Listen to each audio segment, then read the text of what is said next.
Anyway, so I'm reading each sentence. Sometimes even only a phrase. Okay. So it is possible to affirm the reality of the percept. So which is the percept? The physical world. That which is to be known. He has told you that we are going to examine the where is this problem of illusion, how the hell is it coming from, where is it coming. So he has told you that the process of knowledge is there is a knower, then there is a known to be known, and there is also that something which connects the two, which is knowledge. So there is knower, known, and knowledge. He has used the words percipient, who is the one who wants to know, and the percept, which is to be known, and perception, the process by which you know. Okay, so he is saying now one by one he is examining the process. So he is beginning with the percept. Is the percept real or unreal? This is all argumentation. Okay, so because he is trying to find out the truth. So first let us imagine, let us not imagine, suppose, let us suppose that our argument will proceed on the basis that the world is real. Okay, and then I will see how it fits. I'll go into analysis. Then I will take up the other example of the world being unreal, and that also we will examine. So having examined these two, then I come to the percipient. Is he real or unreal? Then that also we will examine one by one, and it goes off into many, many branches. Then finally, what is the knowledge? The perception, and we will look at that. Is it real or unreal? So this is the whole chapter. Okay. So this is what it is. So now the first argument is we will assume that the physical world is real. We will assume. So that's what I mean by it is possible to affirm the reality of the percept. So I'll read the sentence and then we'll go into each one. What is the meaning exactly? We'll see. It is possible to affirm the reality of the percept of the objective universe and deny or diminish the reality of the percipient individual and his perceptive consciousness. Obviously, this is a materialistic theory. Science says that even man, okay, and all his faculties have come out of matter. Okay. Matter is producing life, and life is producing senses, and then knowledge comes in. So everything basis is the physical world. That is the only reality. Even the percipient is not real because he is being born and he dies. So this is a materialistic theory. Okay, so we'll examine the materialistic theory. He's saying.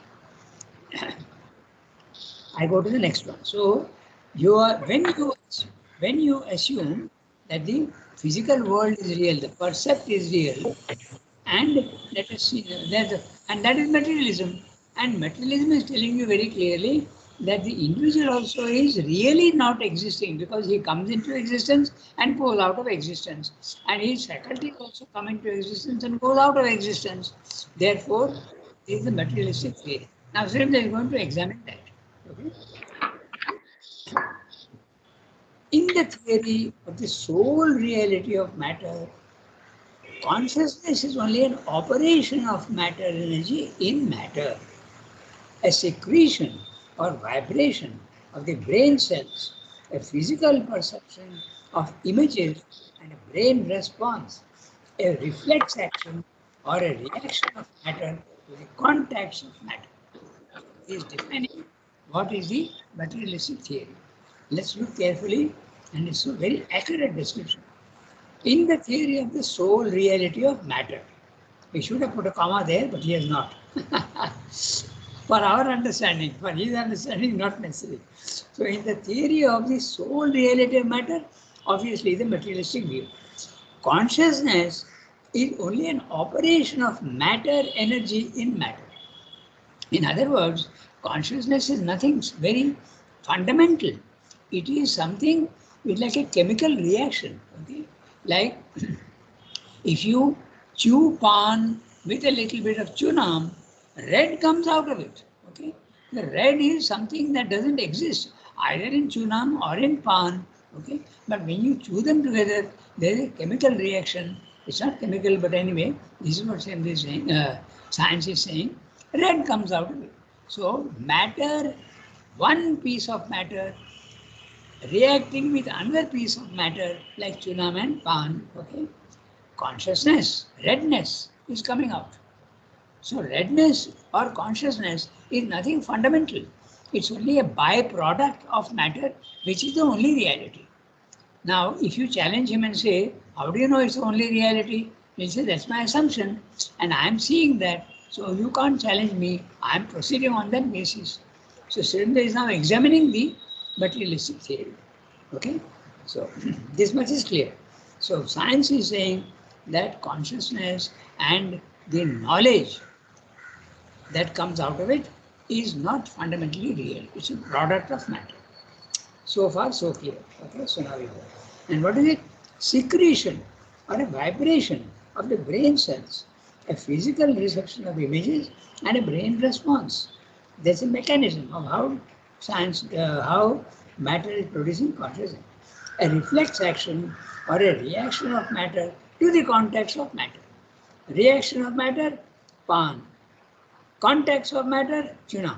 Okay, two things are coming into contact and producing something else. Now, even if the rigidity of this affirmation is relaxed and consciousness otherwise accounted for, still it is no more than a temporary or derivative phenomenon, not the enduring reality.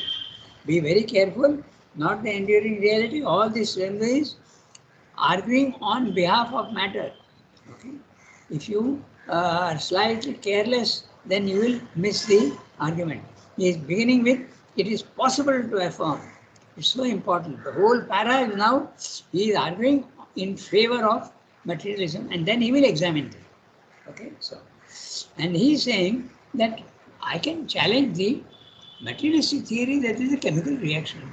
But he's saying even if the scientists say that it may not be chemical reaction but something else, even then it is unreal.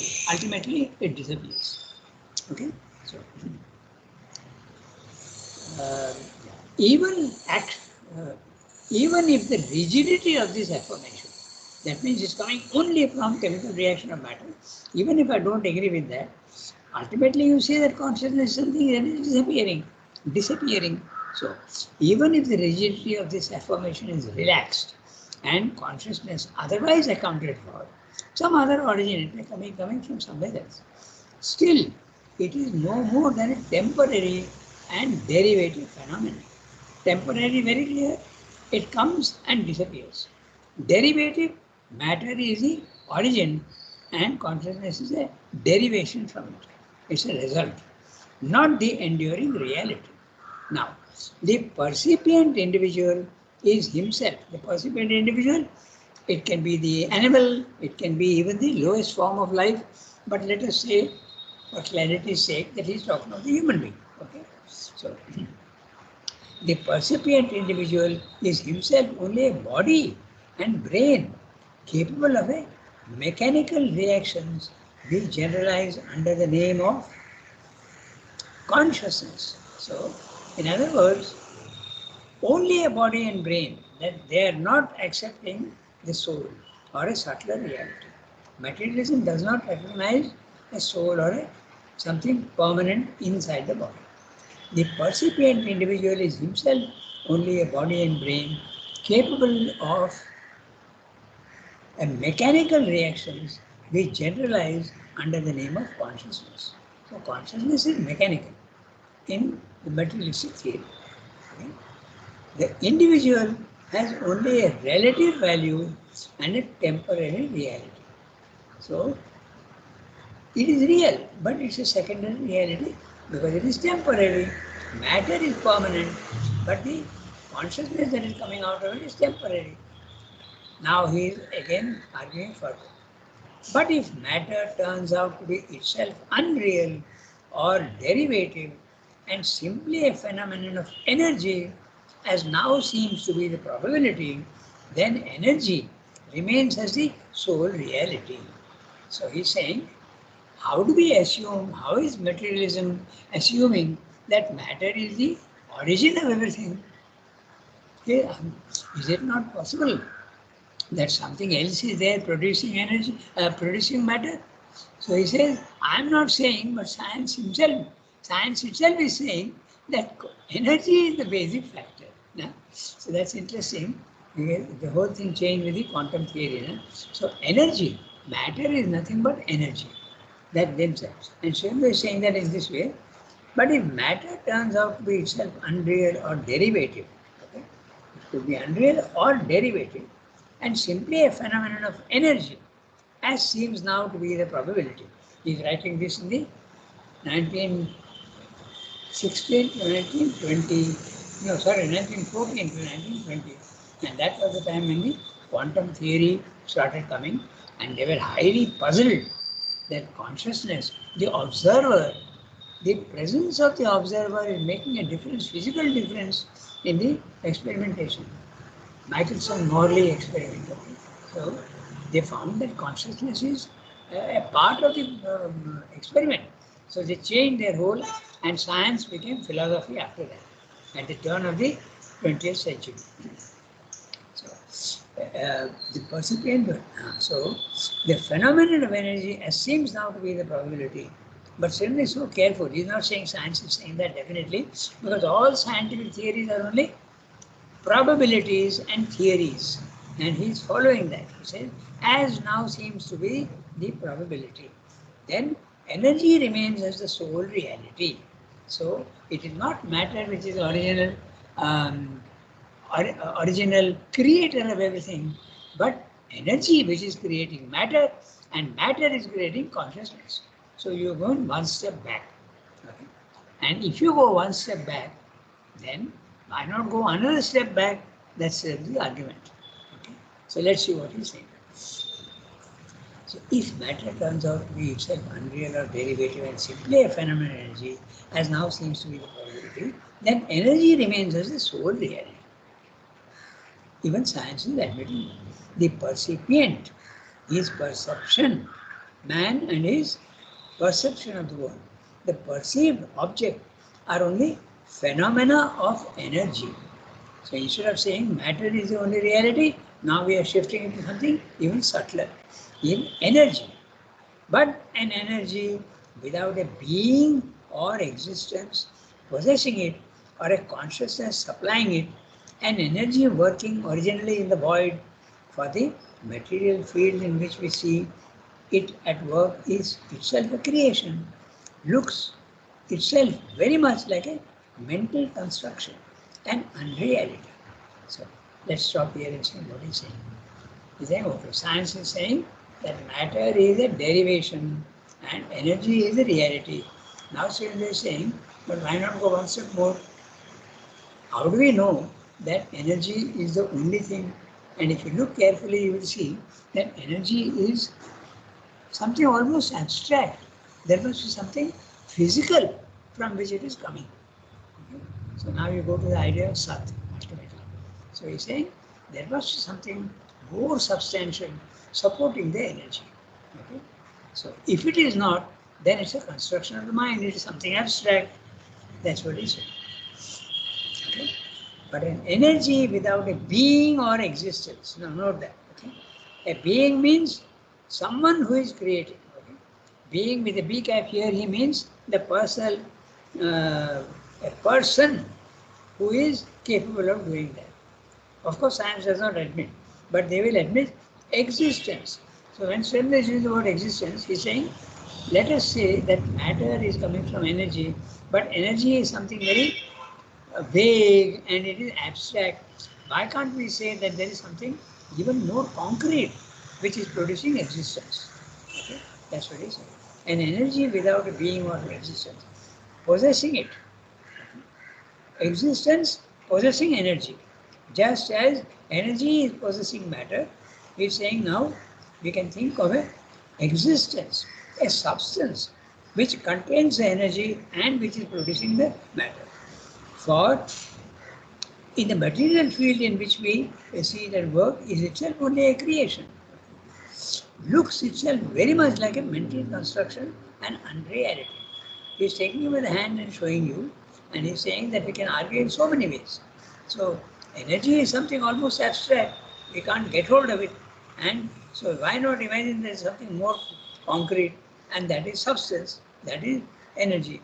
That is substance, existence. But it could also be someone who is creating. So that's why his argument is it could be either someone creating or it could be the substance creating energy. Okay?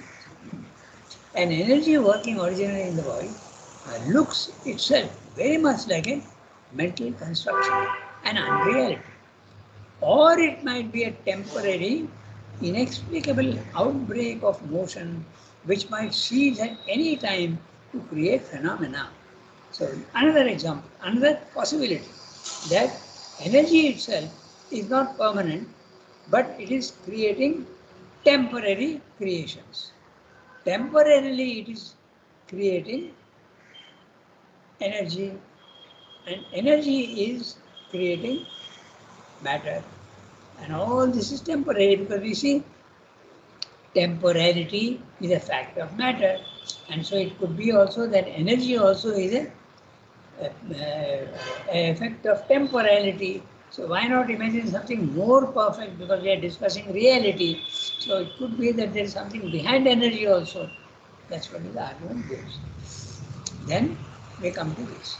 Or it might be a temporary, inexplicable outbreak of motion which might cease at any time to create phenomena in the physical world. The void of the infinite alone would be enduring and real. So that void, that's the Buddhistic theory of the percipient and the perception and the percept as a construction of karma, the process of some cosmic fact of action, gave room to such a conclusion. So it is possible to argue in that way, and that is exactly what happened in Buddhism. Buddhism is saying that all this that is created, matter is being created by energy, energy is being created by existence. But what is existence? It's a void. That is the Buddhistic theory. So it is possible to come to that conclusion. It's possible to come to other conclusions also. But this is the conclusion that Buddhism came to. Okay?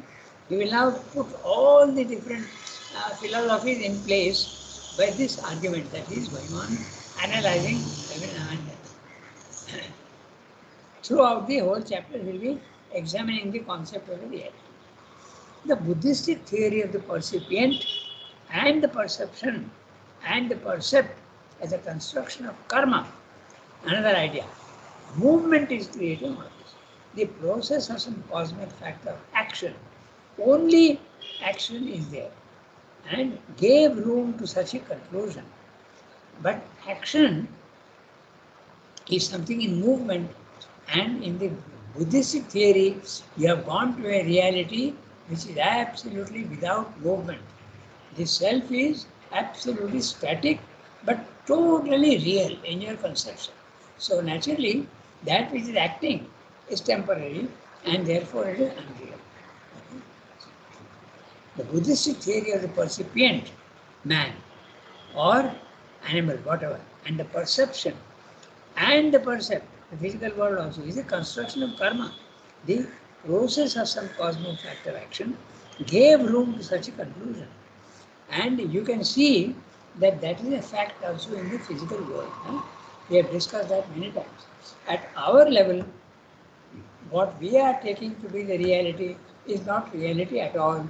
It's a construction of the mind, our manas. The senses are collecting data and sending it to the brain, and the brain is telling you what you are seeing. It's a mental phenomena. The world is a mental phenomena at our level. Okay? There is no denying that. If your senses are not there, if your brain is not there, the world is unreal. Non-existent even. Okay? So that's what is coming to the conclusion. So the Buddhistic theory, we are exposed to the same conclusion. Okay. Yeah. Okay. No, go back to this one. Sorry. It is possible indeed. Yeah. The Buddhistic theory of the percipient and the perception that we read gave room to such a conclusion, for it led logically to the affirmation of a non-being, void or nihil. It is possible indeed that what is at work is not an energy but a consciousness. So now he is saying, but you could also argue further and say that it is not energy, it is not existence but a consciousness. Okay, that also is possible. We can argue on that basis. As matter reduces itself to energy seizable by us, not in itself, but in its results and workings, so energy could be reduced to action of a consciousness seizable by us, not in itself, but in its results and workings. But if this consciousness is supposed to work similarly in a void, we are exposed to the same conclusion that it's a creator of temporary phenomenal illusions and itself illusory. This is the Buddhistic theory is expanding on the Buddhistic theory. Void, an infinite zero, an original non-existence is alone the enduring reality. So Buddhism comes to that conclusion. Okay? But these conclusions are not binding, because you can always argue other things. For behind this consciousness, seizable in its works, not only may be an not only, but these conclusions are not binding. For behind the consciousness, seizable in its works, that means the results in the physical world, only seizable in its works only, there may be an invisible original existence. So, a substance, consciousness and a substance, a conscious energy of that existence could then be a reality. So in other words, if you keep going back, remember we are only thinking of possibilities. So science is stopping at matter is energy, but why should we stop there? We can also say that energy itself is produced by consciousness, or someone, one person, being, he has used the word. And now, if you go back, you can keep going back, finally you come to Satchidananda. Okay. That's what he's saying. You can argue in that way. The proof is the experience. Okay. The proof is the experience, but this is all argument. Okay. It's possible to argue in this way. That's what he's saying. And what you are arguing can be experienced also. That's the whole thing. Invisible original, a conscious energy of that existence could then be a reality. Its creations too, made out of an infinitesimal substance of being, okay, impalpable to our senses, but revealed to them at a certain stage of the action of energy as matter, would be real, as also the individual emerging as a conscious being of the original existence in a world of matter. This original reality might be a cosmic spiritual existence, a pantheos, or it might have some other status. But in any case, there would be not a universal illusion or mere phenomenon, but a true universe. So, if you start with the materialistic theory, matter itself is, science itself is going on changing its theory. It is saying that matter is not the original reality, but energy. So Swinburne is saying, now why should we stop at energy? I can argue that there is something more fundamental. And someone if challenges me and says, how do you know? My answer would be, please experience it. That's what he would say. And it's possible to experience Satchidananda. Okay? So it's possible to argue. And the proof will come with experience. So if you start with the theory of materialism, you can argumentatively end up with a real world. Okay? So that's what he's saying. So the world is real in materialism. It can also be world if you go keep back, and you go to the Satchidananda, then also the world is real. So he has examined in this paragraph, the concept that materialism is a possibility. Okay, so please go to the next paragraph. Now he is going to examine the illusionism. That means to say the opposite. We have argued on the basis that matter is real. But listen, now we will examine the possibility of the matter not being real. Let us look at that and see what conclusion they come to. That's what he's saying. Okay? So we have to read this paragraph. So it's clear, na? He is not very clearly telling you, I am going to examine case number 1, I am going to examine case number 2. He doesn't say that. But that's exactly what he's doing. For our clarity, we must be very clear. That's why I told you right in the beginning that he's taken 3 things. The percipient, the percept, and the thing linking them. And I'm going to examine all the cases and find out where is the illusion coming in. What is the cause of this illusion? Whether it is real or unreal, and whether it has got a something which we can defend. So he has examined the matter is real, and he says yes, matter is real at that level for the science, but it's also real in spiritual experience. He has come to that after arguing. Now we examine matter is unreal. So one of you has to read. Who will read? Hello. Yes, yes, tell me. I was just sort of thinking over in my mind that if you take an example of a bomb or a hand grenade, Okay. whereby when you remove the pin in the hand grenade, you activate it, and Yes. then it goes boom, and whatever energy is in it is just explodes and creates whatever damage. Yes. And then that's a temporary energy which has just gone boom. Yes. So that is a scientific experience of a temporary energy. Yes, Jasmine, very good example, because the energy is contained in matter, but is energy, can it remain in the void? So the example that you have given is no, it does exist in a substance which is a hand grenade. That is exactly what Surendra is saying. Okay, then he will examine even that hand grenade is coming from somewhere else, or is it, what is it? Okay, so finally he will end up with Satchidananda. That's a very good example. The energy being contained and supported by the matter of the hand grenade. That's exactly what he's saying. It's a good example. Okay? So he has examined that and says whatever argument we do, we end up with the world being real. So although science is saying matter is real, their conclusion is real, but based on wrong arguments. That's the funny part. Their argument may be wrong, but if we go on arguing, we see that ultimately they are real. Okay? They are right. Okay. So that's what he examined. Now we examine the other one and see the same process. We'll see whether. Shall I read? Yes, please do that. In the classical theory of illusionism, a soul and supreme spiritual existence is accepted as the one reality. It is by its essentiality the self.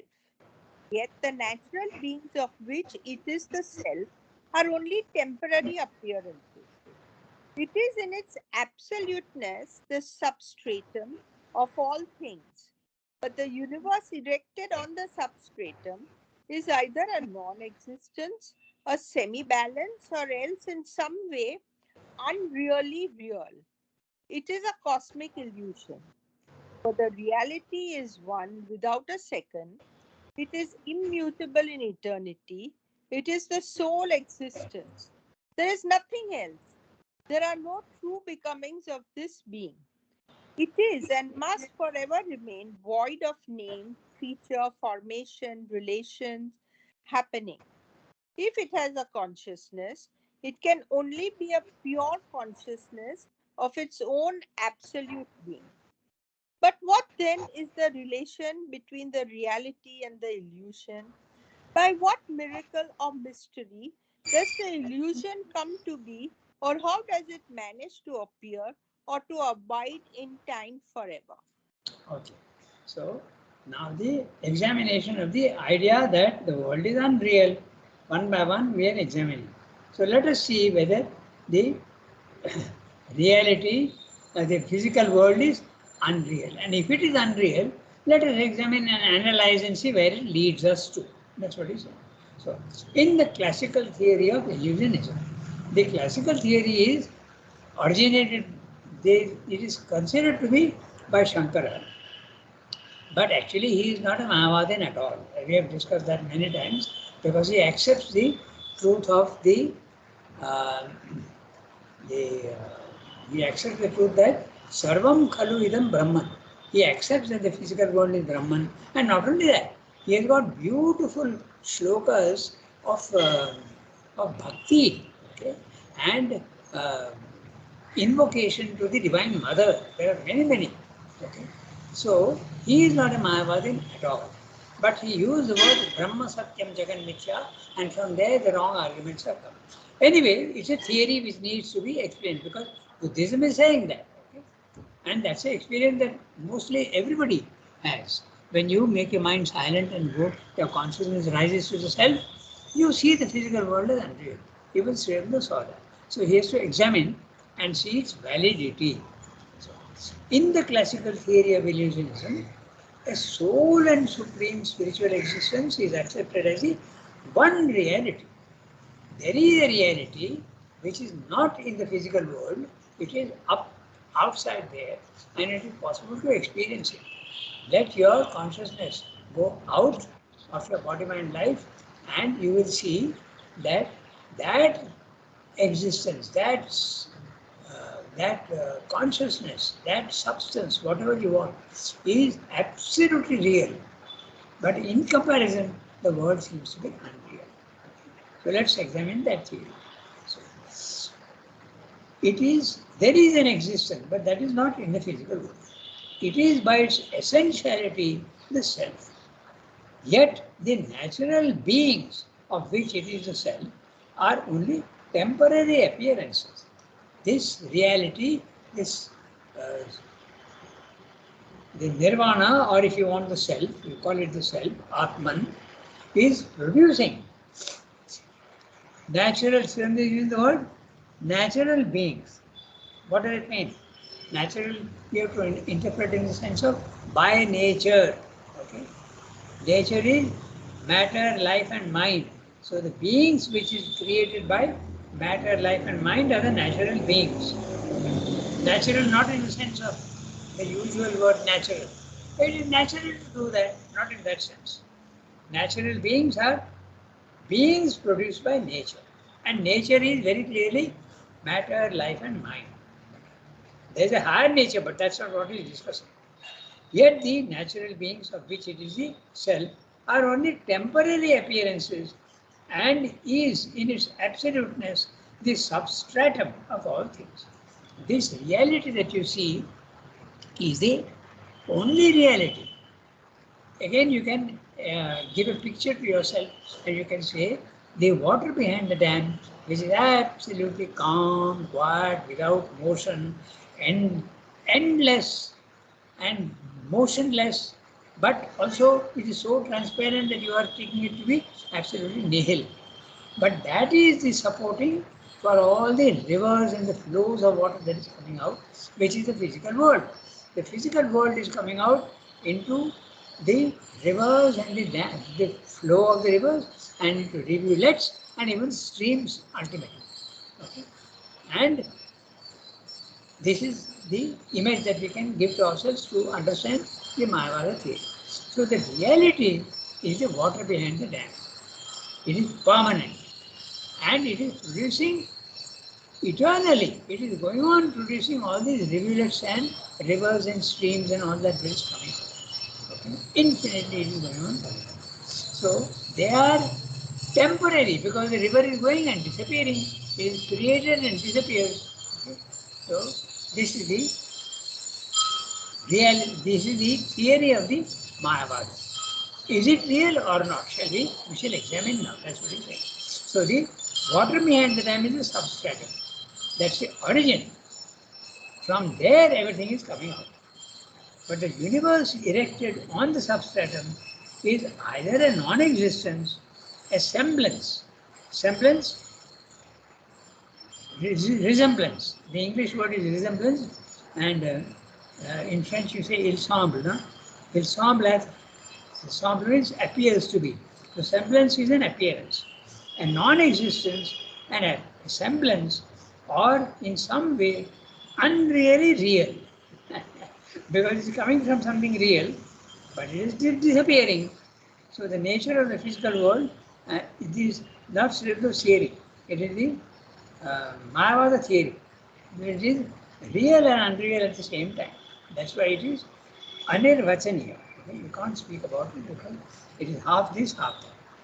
But there are theories. The world is absolute unreality and the self is absolute reality. But there also in this theory, no, it is not absolute unreality. It is half real and half unreal. In any case, unreality is its essential character. That's what is being said. So, soon we are going to examine that. But the universe erected on the substratum is either a non-existence, a semblance, or in some way unreally real. So, three possibilities. It could be a non-existence, totally non-existent, or it could be a semblance. Okay? It could be something appearing to be real, but not really so. Or in some way, really unreally real, or really unreal, whatever you want. So, three possibilities. It's a cosmic illusion. Okay? For the reality is one without a second. There is only one. Whereas in the physical world you see multiplicity. So the reality is one without a second. It is immutable in eternity. The water behind the dam is stable, not moving, pure, only one. Okay? It is a sole existence. There is nothing else. There are no two becomings of this being. This is the only reality, and there is nothing else. In fact, that's possible in spiritual experience. You see that there is only one reality which is everything, even in the physical world. So you end up with the Advaita theory. The one without, ekameva advitiyam, ekameva advitiyam. That's the Advaita theory. So the Mayavada theory is Advaitic in origin, but Advaita goes beyond that and says that the physical world is also not unreal. Okay? So it's a branch of Advaita. So there is nothing else except the self. There are no true becomings of the being. It is and must forever remain void of name, feature, formation, relation, happening. Happening is the temporary coming into existence and disappearing. So that's the nature of the physical world. If it has a consciousness, it can only be a pure consciousness of its own absolute being. But what then is the relation between the reality and the illusion? Okay, I accept Shelby is saying that I accept that Mayavada is correct. In other words, there is an absolute reality which is producing a semblance of unreality or something totally unreal or half real. I accept that. Now I am questioning the Mayavadin. He says, if it is producing, there must be a relation between the two. And what is that relation? That's what he's asking. Okay? So, what is then the relation between the reality and the illusion? By what miracle or mystery does the illusion come to be, or how does it manage to appear or to abide in time forever? So again there are two possibilities. Forms in the physical world are transitory and disappearing. But the world is not disappearing. So it is things are there constantly and it is abiding forever. So now let us examine the how is it, what is the process by which creation is coming into being. So we'll have to stop here today and we'll see step by step is going. Then, so now obviously if he wants to know the process by which it comes, he has to examine the process. So he has to go, what is the perception? Okay. So perception is the link between the knower and the known, the reality and the illusion. And if that is so, then what is the nature of perception? That's what he will examine. Okay, so see how complicated it is. Then even there you're not going to, you'll have to go up to, okay, if the perception is real or unreal. If it is real, then there is a percipient, and if it is unreal, there is no percipient. So these arguments will continue. Okay, I warned you. It's a very difficult chapter, but you have to keep very clear in your head what the arguments are. Then you will enjoy it. Okay. All right. So we have to stop here today. Merci beaucoup. Yeah. Thank Yeah. you, Indira. Au revoir. Whatever. I'm also Really, enjoying. really Try and keep Thank you, it. Rangadhar. Okay. Au revoir, everybody. Have a nice day. Sunki, as only. Yes, Yeah. yes, 4:58. yes, I'll make a note. Yeah. And we have to read as Thank you, only. Rangadhar. Okay. Au revoir. Yes.